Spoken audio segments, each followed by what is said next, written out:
Hello, podcasters, and welcome to Sexplosion, where I'm going to be talking to you about sex.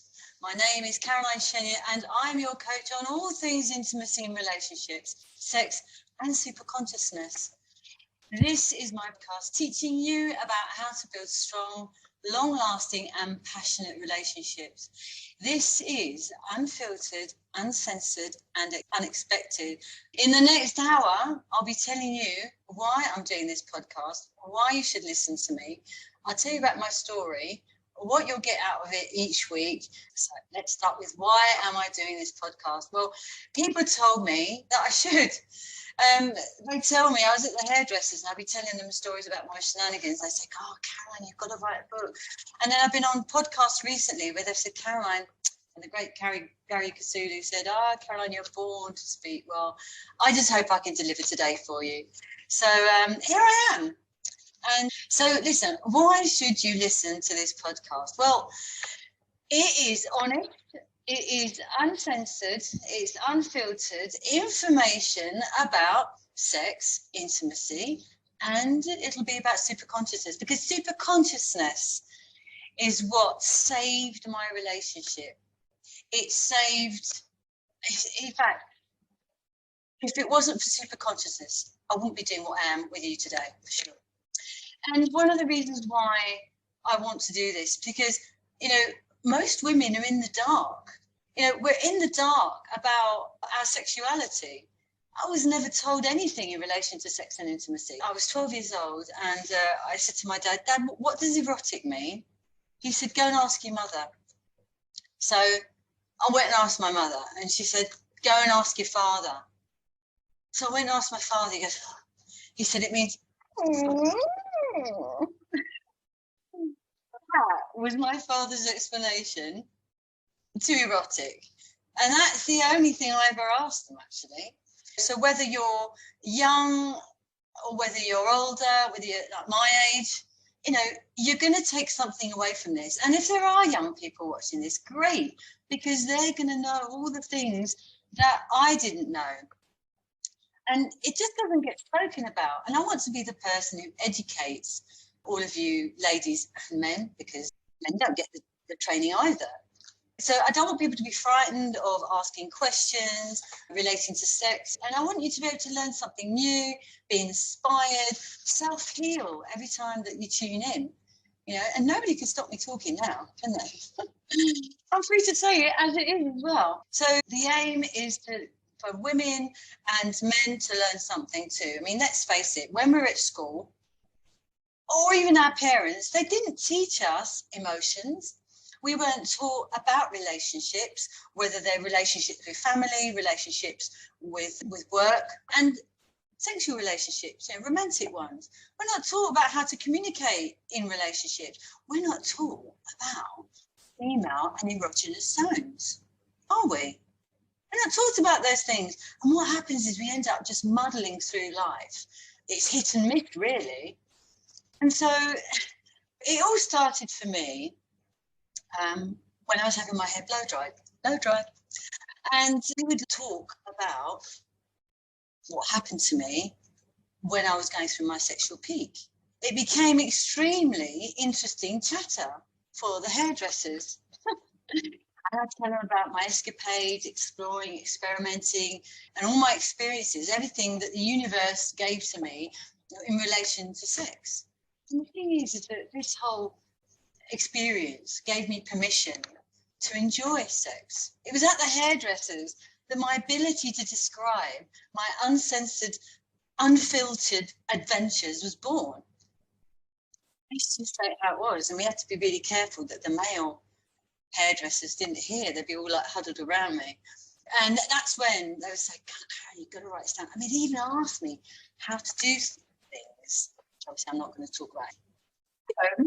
Would you say to me, Caroline, you're an open book and you just can't talk about these things. And I will talk about anything and everything. And I'm not shy about it. And no matter how hard I tried, I just couldn't stop being open. So, in fact, I wouldn't be here today if I took that advice, because I wouldn't be open with you. And at the end of the day, it was my Catholic upbringing that kind of held me back. And the reason why that was is because it was taboo. It was, as a little young girl, went to catechism from, I don't know what age I was, maybe I was 6, maybe 5, 6, right through till I was 11. And I learned that it was dirty, that only bad girls did it and only bad girls enjoyed it. You see, I even understood that I shouldn't actually enjoy it, because if I enjoyed it, I'd be a bad girl. They're all things that just cut against human nature. So I unconsciously held back all my adult life. But of course, this whole experience of having my female sexual peak, and not everybody works the same. And so with the sexual peak, some women probably got it and some people probably didn't. It's a bit like the menopause. You all get it, but you get it in various strengths. So we all know that men have their sexual peak in their 20s up to about 34, but no one ever talks about the women's one. And so I didn't even know what was going on. I was on this 100-mile-an-hour sex train. I couldn't get off this train. It lasted probably about 8 years until I got into my menopause, and then it all pitted off, which is completely normal. And of course, women don't know that either. But it was a time in my life when I was like, when is this going to stop? It was just taking over my life. But I really did have the most amazing time. I mean, thank goodness I wasn't married at the time, because this all started when I divorced at 42. I kind of took me 6 years to get over the marriage. It was a very, very unpleasant marriage. And once I got over it, I was flying. You know, I didn't want to have a relationship. I was really happy, just having a lovely time, experimenting, learning. Boy, oh boy, I have to say, it's one of the best times of my life. I learned all about how to be a sexually empowered woman, and I did some workshops online for that. And I learned all about my sexuality and my body and how it functions sexually. And I was shocked at how little I knew. And I know I'm not the only one. We don't get taught this stuff unless you actually go out and look for it. And even before, when I was younger, there isn't the internet to just go and look stuff up. And I was thinking, how comes I don't know about all of this? Why is it taking me till I'm 40 to learn about all this stuff? Well, one of the best times I had was when I went backpacking. I thought, hang on a minute, I'm over 50 now. I'm over halfway through my life. I need to do something that I've always wanted to do. And I'd done backpacking for 2 weeks when I went to New Zealand, which was amazing. I met people and lots of young people, of course, and they keep me young. And none of my boyfriends that I had in my section were ever older than 34 years old. That's where I learned so much about men, about sex, about us, what women do, our behaviour, men's behaviour, human behaviour. I've gone on to learn quite a lot about that just in the superconsciousness work that I do. So I remember when I was backpacking, I was sitting on the beach with about 10 beautiful young ladies, and came to my age, and they were like, "Oh my God, I can't believe you're as old as my mum." And it always happens. But I then started talking about all these things, and I'd say to them on the beach, so do you know about this? Do you know about that? And they're going, no. So I'd sit there and I'd explain and go, "Oh my God, you've never talked to me about anything like this." I said, "Well, she won't, and Dad won't either, because it's very, very personal stuff, you know." Although I do have a friend who is going to be speaking on this podcast at a later date. She's a sexual psychotherapist and relationship coach. And in her household, it wasn't taboo at all. The mother is very creative, very artistic, and she even drew pictures and everything. So there was no taboo in her house. But there was in mine. And it could be that parents feel very embarrassed about it, but I don't. And anyway, if I told you about all the things I said when I was on the beach, then I'd be banned. So I'll tell you later about that, all unfiltered. And these girls needed it. They were completely fascinated. So there you have it. That's part of my story as far as why I'm talking like this. But the other thing about what I'm going to be teaching you in my podcast is also about super consciousness. And my relationship, I mean, I would never have had a relationship if it hadn't been for super consciousness. You know, it is imperative that people learn about consciousness. You know, I was going through my sexual peak in all my 40s and early 50s, and I honestly thought I would never find anybody. I honestly thought I'd be single for the rest of my life because I kept pushing love away without realizing unconsciously. Now I've learned, you see, I've learned my pattern, that I've learned why I was going off everybody. I'd ring my friend, I'd say, oh yeah, I'm not going at blah blah. And he was, because, oh, you've gone off them again, have you? Went, yeah. And that was the story of my life, always. And it turns out that once I started doing super consciousness and worked out my pattern, that I realized that my mother loved me so much, which obviously is not a bad thing, but as a young child, I felt suffocated by love. So unconsciously, the way I protected myself was I wouldn't let anyone come too close. So something would happen, I would attract them, doing something or saying something, and in my mind, like, oh my God, this is a no-go. There's no way on this earth that I can stay with this man. And that happened every single time. It wouldn't last longer than, I don't know, a year, 2 years. And of course, I thought, okay, this is me, it's my problem. I didn't know how I was going to get over it, but I just thought, no, it's me, it's not nothing to do with them. And I was right without realising it. And so I married my husband thinking, this is okay, Caroline, you're going to, you get through this. But very short into the relationship, into the marriage, it went off him. I won't talk about the marriage right now, but it wasn't very nice at all, and I had to leave. After 10 years I had to leave, and I was completely crushed as a person, and I wasn't me.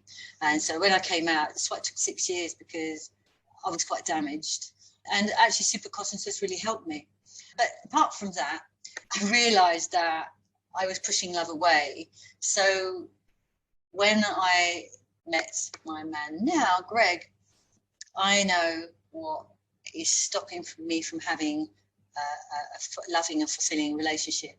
And so now I've explained to him what my pattern is, and when it happens, he just has to say something or do something, and I'm going, oh my God, it's stuck. Get it. Okay, I'm getting it again. He knows exactly what's going on. I know exactly what's going on because now I'm conscious to it, and I have to just let it pass and just tell myself, this is just my ego telling me that this is not going to work, and I'm just going to ignore that and just swap it for positive thought.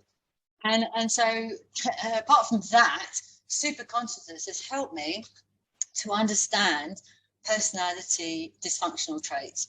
So everybody has them. There's a 2,000-year-old personality profiling system, which I've learned. And now I understand why my husband has little things that he does. Now I understand why I do things. Now, people can't help what they're doing because it's completely unconscious. It's a trauma from when they're young. And we all have an inner child inside us, and whatever trauma we had at that time as a child, we built up defenses to stop us being hurt again. And those defenses stay with us right the way through till we're adults. And we have no idea until we become conscious about it. So basically, I've saved my relationship 9 times as a result of being super conscious. Obviously, there's a long way to go. Nobody can be conscious overnight. It's a tough journey, but I'm getting there. And the thing is that I've learned so much, and I'm going to translate all that to you guys, bits and pieces of it to help you. You'll always learn something on this podcast on how to help sex, intimacy, whether it be relationships with family or relationships with romantically, or whether it be relationships at work and unwanted sex even. And we'll talk about that too. And there's such a range of topics that we will be talking about, and I cannot wait to tell you. And we'll go, it's not going to be scripted, I'll just have bullet points to make sure I remember. everything that I want to tell you, but it's going to be authentic. So it'll be chat, chit, chat, chit, chat. And that's why it's going to be so good, because it's authentic, just whatever comes out. And I'm going to have guests like from the psychotherapist friend of mine that I mentioned before, to a male relationship coach. And the thing about having a male relationship coach on is because we're going to see it from their point of view. Because he's a male relationship coach, he's coached a lot of men. So he's got a lot of different ideas of how men see it and what men do in reaction to different things. I mean, at the end of the day, we weren't taught about emotions, like I mentioned before. So when a woman goes quiet for a man, he's got no idea why she's gone quiet, because what's happened is that he's triggered her inner child and she's got really upset, but he doesn't know he's done that. Why? Because it's all unconscious on her behalf, and he's just saying something quite normal and he doesn't know. And it goes the other way around too. And the other things we're going to talk about, everybody, which is going to be making listening for you, is we're going to learn things like the erogenous zones. Like women have got 13. You didn't know that. So we're going to talk about that. And another thing I want to talk about is the sex and menopause, what happens to you. I've been talking on a radio show recently about that, and I didn't even have enough time to talk. We're on air for an hour.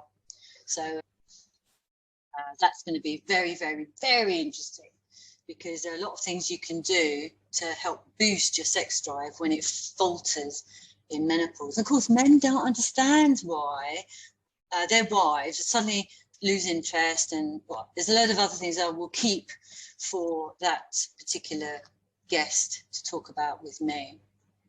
So listen, folks, there you have it. Thank you, thank you, thank you for listening. Hope you've enjoyed listening. Thank you all so much for your time, taking the time to tune in to your sexual victory. I'm out.